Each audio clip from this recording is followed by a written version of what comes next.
Examinations of blood of a person suspected of having anemia shows large immature nucleated erythrocytes without hemoglobin।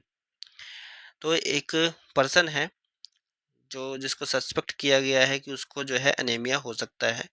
किस basis पे ये suspected किया गया है कि उसको अनेमिया हो सकता है? उसकी जो आरबीसी है वो बड़ी है, इमैच्योर है और न्यूक्लिएटेड है और बिना हीमोग्लोबिन की है। ठीक है, इस आधार पे माना गया है कि वो जो पर्सन है उस पर्सन को जो है अनेमिया है। तो सप्लीमेंटिंग हिज डाइट, तो उसकी डाइट्स को सप्लीमेंट करना है with which of the following is likely to elevate his symptom. तो ये सारे सिम्टम्स जो है कौन सी डाइट कौन सा सप्लीमेंट हम उसको दें कि ये सारे सिम्टम्स जो है वो धीरे धीरे खत्म होते चले जाए, ये बताना है। देखो, अगर हमें आरबीसी को मैच्योर करना है तो इसके मतलब उसके अंदर जो है डीएनए सिंथेसिस होनी चाहिए। रेड ब्लड सेल्स कहते हैं एरिथ्रोसाइट्स को, ठीक है, इसको ही आरबीसी कहते हैं। तो आरबीसी के अंदर डीएनए सिंथेसिस होनी चाहिए। अब कौन सा ऐसा हम सप्लीमेंट इसमें से प्रोवाइड करें जिसकी वजह से डीएनए सिंथेसिस इसमें स्टार्ट हो जाए?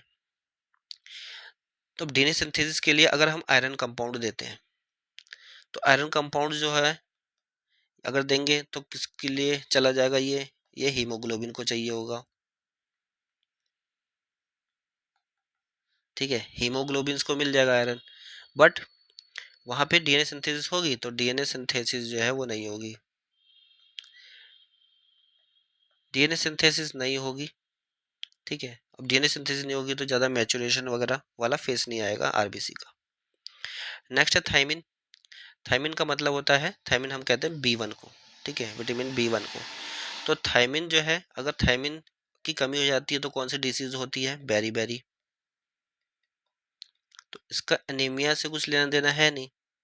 तो अगर हम थायमिन देते हैं तो बेरी बेरी की अगर डिसीज हो रखी होगी तो वही ठीक होगी, अनेमिया नहीं होगी। ठीक है, बेरी बेरी ठीक होगी, अनेमिया ठीक नहीं होगी। नेक्स्ट है folic acid cobalamin. Folic acid और कोबालामिन अगर हम देते हैं तो क्या होगा? डीएनए सिंथेसिस स्टार्ट हो जाएगा। कहाँ पर डीएनए सिंथेसिस स्टार्ट होगा? आरबीसी में, इन आरबीसी।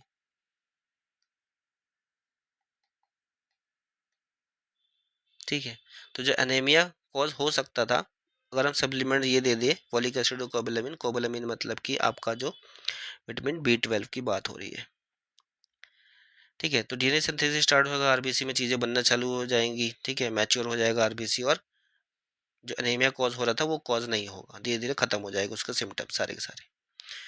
तो राइट आंसर जो है वो सी है। नेक्स्ट है राइबोफ्लेविन। राइबोफ्लेविन यानी कि विटामिन बी 2 की बात हो रही है। अब राइबोफ्लेविन जो है ये भी मदद करता है पर ये डायरेक्टली मदद नहीं करेगा, ठीक है, आरबीसी मैचुरेशन में। डायरेक्टली कौन करेगा? फॉलिक एसिड और कोबालामिन करेगा।